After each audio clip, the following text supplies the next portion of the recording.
In this video, we are exposing a property and investment scam from the UK involving Westway Holdings and its managing director, Anthony Marks. Westway was supposedly purchasing and developing properties to be used for supported housing, claiming it would provide high returns for clients who purchased bonds within the company. They raised a total of £26,172,911 from bondholders, and upon review of the administrator's report, a total of £1,955,000 was used to purchase property, of which a loan of over £1 million was borrowed to facilitate. This means around £25 million was siphoned out. The scam managed to be successful as a consequence of poor know your customer processes and later on poor customer due diligence processes. Anthony Marks had various very close aliases, which should have been identified during the screening process to prevent him from opening a bank account, as he was a previously high-profile fraudster. If not caught then, he could have been caught during the customer screening process, as part of the customer due diligence processes, when the company structure changed, or when large transactions raised concerns. He could also have been discovered if the bank noticed the influx of money was not matched by a roughly equal rate and quantity of outgoings on what they claimed to do, purchase, and develop houses. Here, the staff failed, the systems failed, and together they failed if and when alerts were raised. CDD and KYC processes, effective and proportionate, are necessary to abide by law according to Money Laundering Regulations 2007, 2017, and 2019. It is against the law to provide bank accounts of this nature to persons like Anthony Marks. And in order to ensure this does not happen, safeguards have been put in place which were not adhered to by the institutions that provided banking services to Westway Holdings. This provided infrastructure to Anthony Marks to operate his scheme under Westway Holdings. I hope you will find interesting our one-to-one with one of the fraud investigators involved in this case.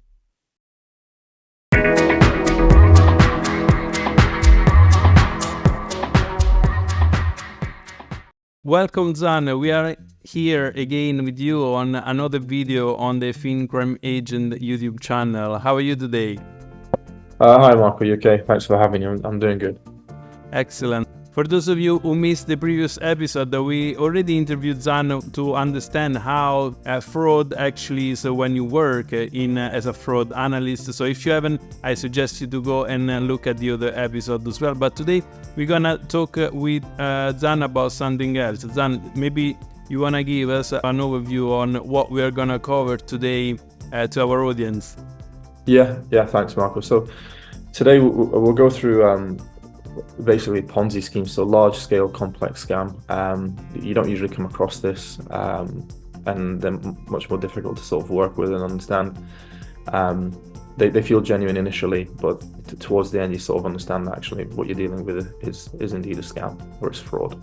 Absolutely, I'm sure it's going to be very interesting, as also we're going to see the angle that is not so common and not the angle that we normally know when we look into those type of fraud cases. Maybe let's start to go into this investigation. Tell us what you can, of course, in terms of publicly available information, and what was this case about, why was it started, and give us a bit of the story about the investigation you've been working on.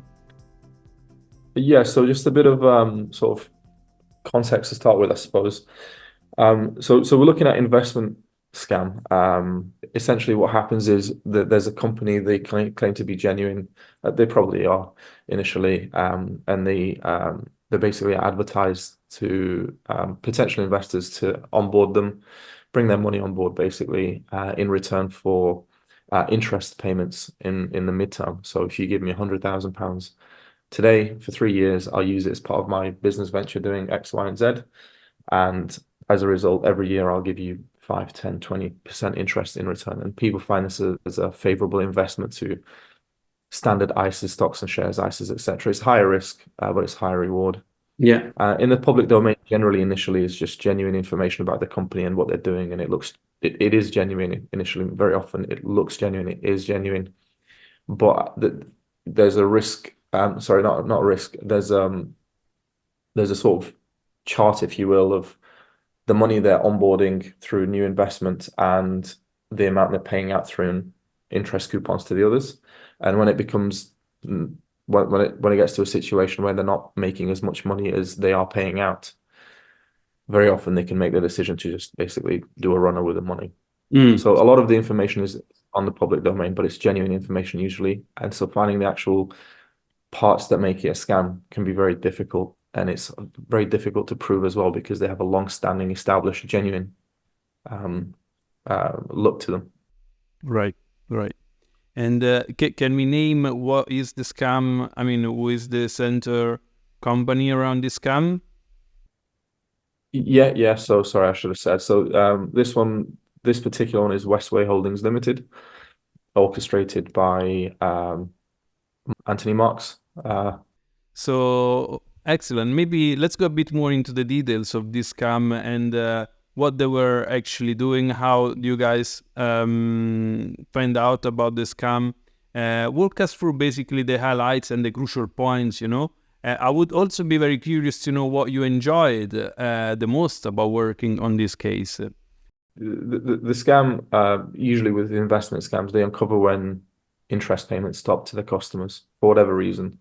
You've got a contract with them, you've got a bond with them, a loan note, whatever it is, and when the interest payments stop, you sort of scrutinize it in detail a bit more than you otherwise might have. In this instance, it turns out the director, Anthony Marks, he was a person with previous aliases. I believe he had 2 or 3 different previous names. Okay. And under his previous names, he was a known and convicted fraudster. Quite a large scale one as well. In fact, he was in prison twice. He skipped bail. He was, he ran away to another country. He got extradited twice. So for a person like that to come back in and open an investment account, a bank account, was basically a major flaw in what I guess sometimes a lot of people work in customer due diligence and KYC processes, and they forget the importance of, I suppose, what they do and the impact it can have when it goes wrong. Yeah. So really straightforward once you know the right information, actually. But that's how that came about. Thank you. And in terms of the tools that have been using through your investigation, what main tools were you using when you were running through this investigation? And was there a specific technique that you were following in order to uncover all the elements of this fraud? There's a few tools that we use, but this being a YouTube video, that I can't mention everything. One of the tools I use is the FinCrime GPT that you offered, that you have. That is genuinely really useful. It doesn't, to the regular viewer watching this, it probably will provide in-depth information, very in-depth and very, I'd say, sophisticated. But once you work in this field, you understand that it's a bit more nuanced than that, and it's more of a time-saving tool, but it saves a lot of time. If you've got a 100-hour task, it might cut it down to 10 hours, which is well worth its money in terms of time savings. There's various tools, but like I say, yours is the only one we can talk about here. I appreciate a lot, of course, that you guys are using the FinCrime Agent GPT for your investigations. How do you normally use it? What kind of questions you ask to FinCrime Agent GPT? There's a lot of versatility to it. We don't use it for a particular purpose. It's just as and when we have an obstacle that we can't seem to resolve normally, that you sort of turn to it. In particular, I say the most use I found of it. There's various AI tools that I use actually. You don't rely on these as as the final decision makers. You just use them to collate information. But generally, for high throughput screening of items and data, they are very good. So you can chuck a bunch of data through it, and broadly speaking, it will spit out the right information back at you, which is more or less sort of what you want it to do, and that's the time-saving element to it. I guess this was a very complex case. How long has it been? How long you guys been working on this case? We started this in September 2023. Right. We finished it in, give or take, November, mid-November. And then just various pieces of data came out, as I'll show you in a moment, or you might be able to post on the screen. So they were just sort of confirming what we found eventually. A month and a half, 2 months and a half. It wasn't just me though; it was a group of people. So although I sit here and I talk to you like this, I'm just a presenter, really. It's a teamwork for sure. And in terms of the milestone for the success, that has been achieved with this investigation, what were the main outcomes? I suppose what you're asking is the ultimate, whether what we've done so far has the successes within it or as a result of it, I suppose is what you're asking. This video in and of itself is a success in my view. I think this is one of the most important things to come out of it, genuinely, just on the basis that this is information that otherwise isn't publicized. It's swept under the rug generally, and people don't know sort of what's gone on. But having this information in the public domain for somebody that's interested, that wants to see, they're welcome to go on, TikTok, Instagram, whatever they like. But if they are interested and they do find this video, it will be very useful for them. So that in itself is a success to me, because it's spreading of information that I suppose the public has right to know about. In terms of redress or recovery of funds for the customers, unfortunately, there's a few ways you can chase that. One of the ways you can is, so what's happened here is obviously a person that shouldn't have been given a bank account has been given a bank account. And that goes against money laundering regulations in 2007, 2017, 2019. So what's happened is a breach of law, basically, by the relevant institutions, i.e. the banks. You wouldn't you wouldn't be able to hold this against the banks to recover funds. You can't say, oh, you broke the law, so you need to give us our customers, our clients, or whoever you represent, their money back. It's difficult to do that because maybe they get things wrong 1 in 1,000. Maybe they get it wrong 1 in 100, whatever it is. And so holding that specific instance against them can be quite costly to the banking structure across the UK. The soundness, the integrity of the UK banking system. And it opens the floodgates as well. I mean, if you hold the bank responsible for this, there's a lot of other things that they could be potentially liable to in the future, if that makes sense. So we actually did receive King's Counsel advice, and ultimately this was his advice.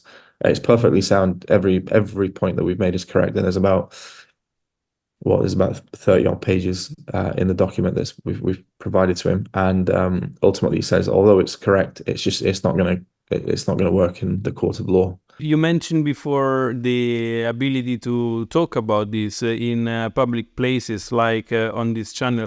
So I think that is bringing up the importance of public awareness and the education about fraud and scam. How important do you think that is, the public awareness and education aspect, to help people not to go into those type of scams?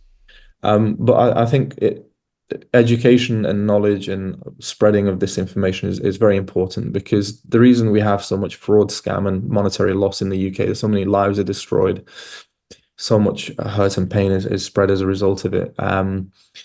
It is because we're not well educated enough with regards to handling money, managing money, and the different types of, in this instance, investments that we can make, the risk that we're onboarding, etc., etc.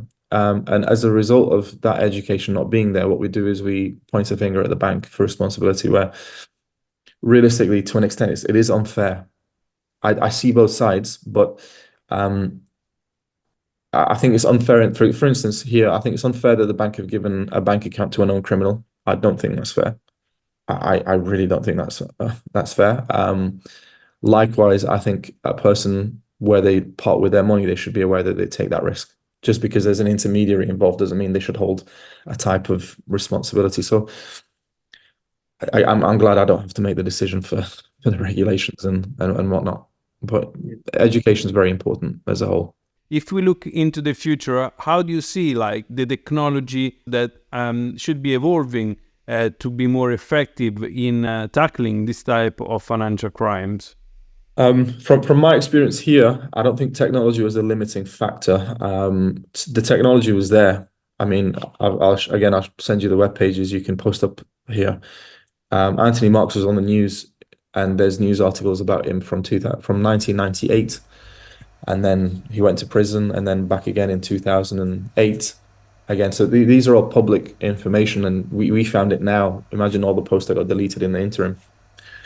So it's not technology. I don't think it is in this instance anyway. But I think we lack a genuine spirited approach to resolving these things. And so what happens is by the time scams get uncovered, it's years and years after, and by then the money's moved well beyond where it should have been, and so recovery of the actual funds is nearly impossible. And so what happens is somebody then has to take the hit for the event, which again is unfair. So there was the exposure on the media, right? Could have been prevented. So we already know that the technology is there to have a more efficient negative media screening to get that in place. Goes back to what I said earlier. You can't always expect the bank to get things right the first time, every time. Yeah. And so we need to have capabilities to ad hoc investigate things where they need to be investigated.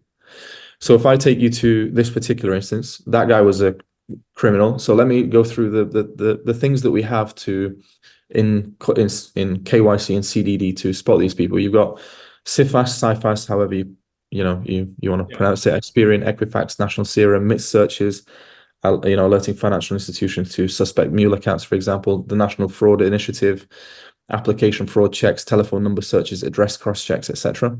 You've got the DBS criminal records checks, 5 years employment history, sanction screening, PEP screening, CCJ history, media search results, telephone numbers and addresses.